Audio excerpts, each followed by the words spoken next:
Un santo para nuestro tiempo. San Luis María Grignon de Montfort. Un santo para nuestro tiempo.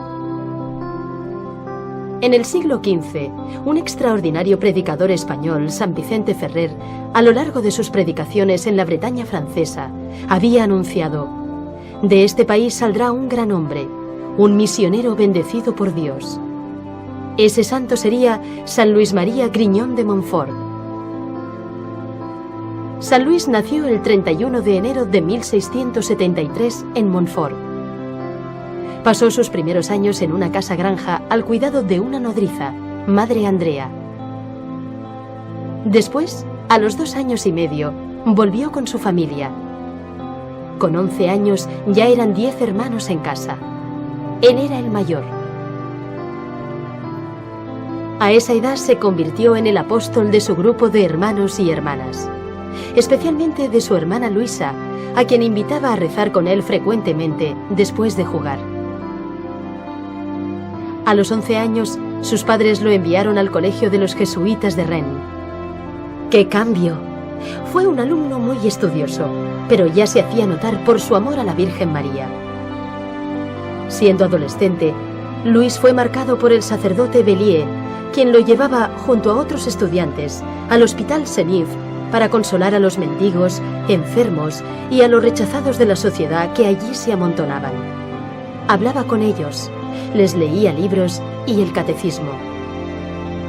Fue en este colegio donde hizo, con iniciativa y decisión, una colecta entre los compañeros para comprar un traje nuevo a un niño pobre y así evitar que se burlasen de él. Además de sus estudios, escribía poemas, esculpía y pintaba vírgenes y cristos en la cruz, cualidades que le serían muy útiles más tarde.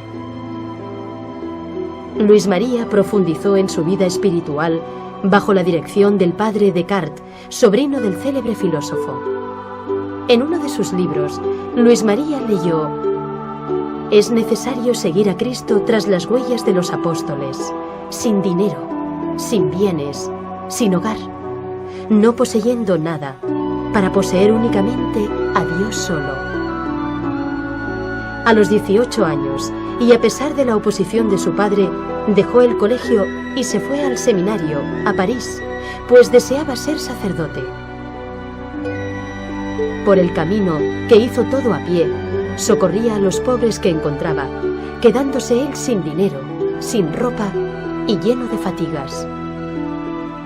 En París, su protectora, la señorita de Montigny, arregló los trámites para que pudiera entrar en el seminario de los pobres, donde a veces debía mendigar para comer algo. Para pagar su pensión, realizaba diversas tareas remuneradas, como velar a los muertos en las casas ricas. En 1695 fue admitido en el seminario de San Sulpicio. Una de sus grandes alegrías en su vida de seminarista fue ser elegido para representar el seminario en Notre-Dame de Chartres, camino que hizo a pie. 7 años después de su partida de Montfort, el 5 de junio de 1700, Luis María fue finalmente ordenado sacerdote. Celebró su primera misa en San Sulpicio ante el altar de la Virgen. Con un semblante de ángel, testificó su amigo Blaine. Luis deseaba ir de misionero lejos de Francia, pero los superiores le destinaron al hospital de Poitiers. Ahí viviría entre los enfermos abandonados, comiendo y vistiendo como ellos, durmiendo en el suelo. Pedía limosna para sus pobres, les servía la comida y organizaba todo el hospital. Luis María se comprometió a vivir en el hospital al estilo de Jesús. Dejó el hospital por orden de sus superiores, que no comprendían su compromiso sincero de servir a los pobres, y se retiró a una casucha abandonada en París. En ella pasaba el tiempo leyendo, escribiendo, orando. En ese lugar escribiría su libro El amor de la sabiduría eterna. El nuevo obispo de Poitiers reclamó al padre de Montfort y éste volvió una vez más al hospital. Restableció el reglamento y recordó con precisión los deberes de cada uno. Escogió una veintena de jóvenes mujeres entre el personal y las pensionistas, las más desfavorecidas por la naturaleza, pero sanas de espíritu. Las reunió en un pequeño local al que dio el nombre de Sabiduría. La joven María Luisa Trichet entró en esa comunidad. A petición del padre de Montfort, cambió su vestimenta de burguesa de Poitiers por un traje gris de campesina. En el hospital, los responsables rechazaron de nuevo sus exigencias, así que salió definitivamente del hospital. El obispo de Poitiers le encargó entonces las misiones populares. En el barrio de Montbernage fue recibido con risas y burlas. Reunió sus primeros feligreses en una sala de baile que se fue llenando poco a poco.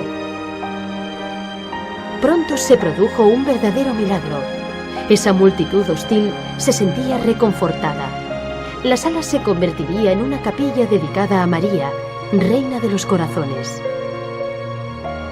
A principio de la Cuaresma de 1706, predicó otra misión en la iglesia de Nuestra Señora del Calvario, pero sus enemigos, envidiosos de su éxito, crearon algunos malentendidos que provocarían que el obispo le ordenase dejar la ciudad inmediatamente. Teniendo tan solo por maleta un saco, una Biblia, un rosario y su bastón, parte hacia Roma. Después de un largo viaje, divisó la cúpula de San Pedro, cayó de rodillas y se puso a llorar. Besó la tierra que Pedro y Pablo pisaron y entró descalzo en la ciudad eterna. Fue recibido por el Papa Clemente XI, quien le dio esta consigna: trabaja en Francia, en sumisión y armonía con los obispos donde seas llamado. Le nombró misionero apostólico. Desde entonces se sintió en paz y ya en Francia desarrolló su misión en la región de la Bretaña francesa. Restauró ermitas, predicó el Evangelio, enseñó el rezo del rosario y también cánticos. Él mismo componía la letra. Entusiasmaba a la gente cuando les hablaba de Dios y de María. En Pontchâteau animó al pueblo a construir un enorme calvario. Se preparó la colina en la llanura y luego se colocaron 14 capillas que figuraban las 14 estaciones del Camino de la Cruz. Alrededor, 150 abetos separados por 15 cipreses formarían un inmenso rosario. La cruz de Cristo medía 16 metros de altura. En medio de estos trabajos, el pueblo era feliz. Reinaba la alegría, la unidad y la fraternidad. Cada día había un espacio para la plegaria. Un año más tarde, el trabajo estaba acabado. Luis María fijó la bendición del Calvario para el 14 de septiembre. El 13 de septiembre, hacia las 4 de la tarde, Luis recibía un despacho del obispo, quien, actuando a petición del gobernador de la región, le prohibía bendecir el Calvario al día siguiente. A pesar de su insistencia y su angustia, no obtuvo la revocación de la orden. En Pontchâteau se ignoraba todavía las órdenes de las autoridades y se esperaba la vuelta del padre Montfort para la bendición del Calvario. Pero los soldados fueron enviados para derribar lo que tanto les había costado y habían construido con tanta alegría. Luis María aceptó la voluntad de Dios. En la región de la Vendée, poblaciones cercanas a Nantes, encontró una calurosa acogida. Organizaba su predicación y acompañaba a la gente de cada pueblo durante las 4 semanas que duraba la misión. Antes de ir a trabajar, todos asistían a la misa. Los niños hacían la catequesis. Los adultos encontraban tiempo para dialogar con él. Acompañaba a los enfermos. Organizaba procesiones. Abrió escuelas, al frente de las cuales dejó a los hermanos de San Gabriel, y fundó también los misioneros de la Compañía de María. Quería también una escuela para niñas. Para dirigirla, no había olvidado a María Luisa Trichet. La primera quincena de mayo de 1715, las dos primeras hermanas de la sabiduría abrieron una escuela gratuita para las niñas pobres. En su libro Tratado de la verdadera devoción a la Santísima Virgen, nos dice: Jesús ha venido al mundo por María. Por ella, nosotros debemos acercarnos a Jesús y al Padre. Ha escrito cosas muy bonitas sobre María y nos enseña cómo ofrecernos a Jesús a través de sus manos. Saint-Laurent-sur-Sèvre, San Lorenzo, es el lugar de su última misión, que se desarrolló triunfalmente. Habló a los habitantes del pueblo de la dulzura de Jesús. Estaba muy enfermo y hubo de guardar cama como consecuencia de una grave pleuresía. En pocas horas, la noticia se extendió por todo el país y una multitud desconsolada acudió a Saint-Laurent, pobres y ricos que Luis había amado y cerca de los cuales había sido el vivo testimonio de la ternura de Dios. Murió el 28 de abril de 1716 a los 43 años de edad. Saint-Laurent, donde reposa el cuerpo del padre de Montfort, se ha convertido en un alto lugar espiritual para todos los religiosos montfortianos, hijas de la sabiduría, hermanos de San Gabriel, compañía de María, pero también para todos los cristianos que han comprendido gracias a él el sentido de la cruz y la verdadera devoción a María, camino seguro hacia Jesús. Hay santos que nos son espontáneamente simpáticos: un Francisco de Sales, una Bernadette de Lourdes, una Teresita de Lisieux. Hay otros que se parecen a un torrente que desciende de la montaña, salpican e impactan, no dejan indiferentes.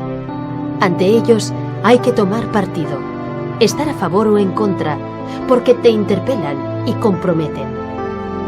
Luis María Grignon de Montfort es uno de estos santos. Pierre L'Hermite.